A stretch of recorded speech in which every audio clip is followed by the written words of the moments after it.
জনগণের বিরুদ্ধে ভারত সরকারের যে ক্রমাগত প্রপাগান্ডা তারই অংশ হিসাবে ভারতের এবং ভারতের মুখ্য রাজনীতিবিদরা যারা সার্বভৌমত্বের বিষয়ে যাদের ন্যূনতম জ্ঞান নাই তারা এই ধরনের বক্তব্য দিচ্ছে। আমরা এই ধরনের বক্তব্য ঘৃণা করে প্রত্যাখ্যান করছি। এদেশের জনগণ এদেশের স্বাধীনতা সার্বভৌমত্ব রক্ষা করবে। বাংলাদেশ জাতীয়তাবাদী ছাত্রদল যুবদল আজকে যে যৌথ অংশীদারিত্বের ভিত্তিতে যে পদযাত্রা হচ্ছে, এই পদযাত্রা থেকে আমরা ভারতকে এসব বক্তব্য প্রত্যাহার করার জন্য দাবি জানাচ্ছি। আচ্ছা, ভারতের প্রোপাগান্ডা ভারত এক নম্বর দালাল, মোদী দালাল, স্বৈরাচারী হাসিনা দালাল। হাসিনা ভারত থেকে আমাদের বাংলাদেশকে উস্কানিমূলক কথা বলে বাংলাদেশের মানুষকে উস্কানি দিচ্ছে এবং দ্রব্যমূল্যের দাম বাড়িয়ে দিচ্ছে। ওই দেশে রেখে ওই স্বৈরাচারী হাসিনার ফাঁসি চাই, ফাঁসি চাই, ফাঁসি চাই। এই বাংলার মাটিতে ফাঁসি চাই ইনশাআল্লাহ। আপনি যখন বললেন যে হাসিনাকে আমরা বিয়ে দিয়েছি, আসলে আমরা কেউ ওনাকে বিয়ে দেইনি, বাংলাদেশের জনগণ ওনাকে বিয়ে দেয় নাই। উনি পালিয়ে গেছে মোদির সাথে, এটাই বলতে হয়। কারণ ওনাকে বিয়ে দেওয়ার মতোই তো নাই, উনি হচ্ছে পালাইছে। ওনাকে বিয়ে দিবে কেন? আর যৌতুক কেন দিবে? যেখানে পালায়া যায় সেখানে তো যৌতুক হয় না।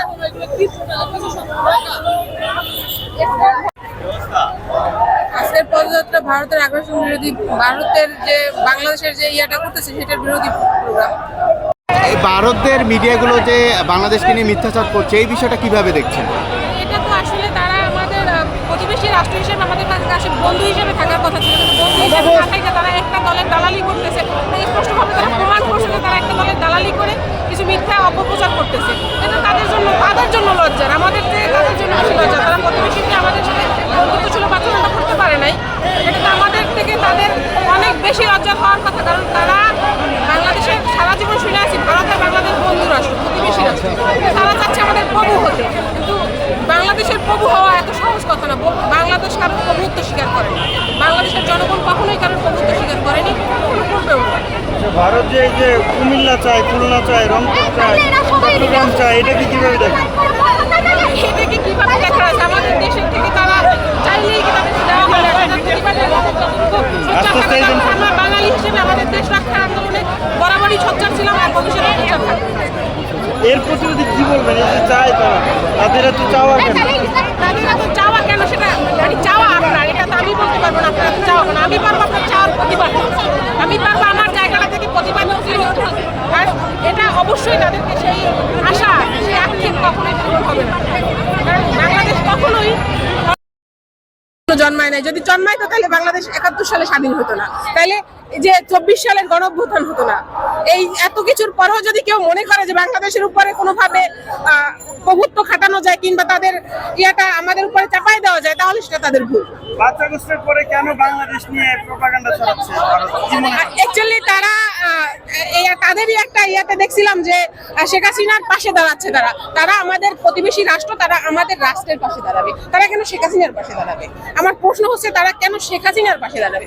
যে মানুষটারে মানে বিশ্বের কোনো রাষ্ট্র ঠাঁই দিল না, তারা তাকে ঠাঁই দিল। তাদের ইচ্ছা মতন তারা প্রোপাগান্ডা ছড়াচ্ছে, তারা তাদের পাশে থেকে এই করতেছে। তাহলে এটা আরো একটা দিক থেকে বাস্তবায়িত হলো যে শেখ হাসিনা বরাবরই বাংলাদেশকে ভারতের হাতে তুলে দেওয়ার প্ল্যান করতো, আর সেই প্ল্যানে ভারতকে সাহায্য করতে দেখে ভারত তাদেরকে এত ভালোবাসতো। এখন তো এটা প্রমাণিত। আগে শুনতাম বিএনপি কে বলা হয়তো যে পাকিস্তান যাও, পাকিস্তান যাও।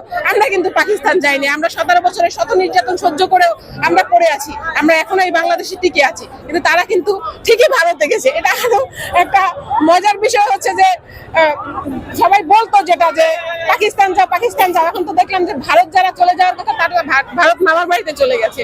আর মামার বাড়ির মানুষ ভাগ্নির জন্য একটু দরদ হচ্ছে, তাই বাংলাদেশের উপর একটু ই করতেছে, কিন্তু তারা ভুলে গেছে বাঙালির রক্ত পরাজিত হওয়ার জন্য জন্ম। অনেকে বলছে যে যৌতুক হিসেবে কুমিল্লা চট্টগ্রাম চাচ্ছে। যৌতুক হিসাবে চাইতেই পারে। যৌতুক বলতে আমরা তাদের কাছে পাই, তারা এতদিন এখানে ছিল। আপনারা মেয়ে বিয়ে দিলেন ভারতের কাছে? না, তারা এতদিন বাংলাদেশ থেকে নিছে, তাদের প্রোডাক্ট বাংলাদেশে ছিল, সেই অনুযায়ী তারা নিছে। এখন তাদের প্রোডাক্ট তাদের কাছে চলে গেছে, এখন আর বাংলাদেশ থেকে কিছু নেওয়ার নাই তাদের জন্য। এখন তাদের প্রোডাক্ট যদি এখানে থাকতো তাই প্রোডাক্ট তাদেরকে কিছু দিত। এখানে এখন আর বাংলাদেশের মধ্যে কোথাও ভারতের প্রোডাক্ট নাই। আমরা বিশ্বাস করি বাংলাদেশের প্রত্যেকটা নাগরিক তার দেশকে ভালোবাসে। যদি ভালো না বাসতো তাহলে একদম নিরস্ত্র বাঙালি কখনোই হাজার হাজার অস্ত্রের সামনে দাঁড়াইয়া টিকে থাকতে পারতো না।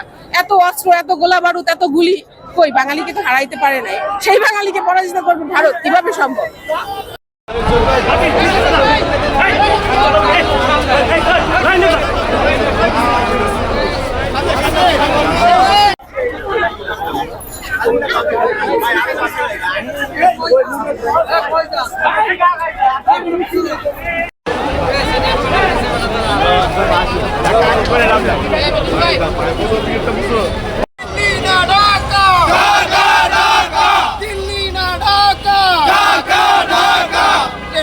থাকবো না।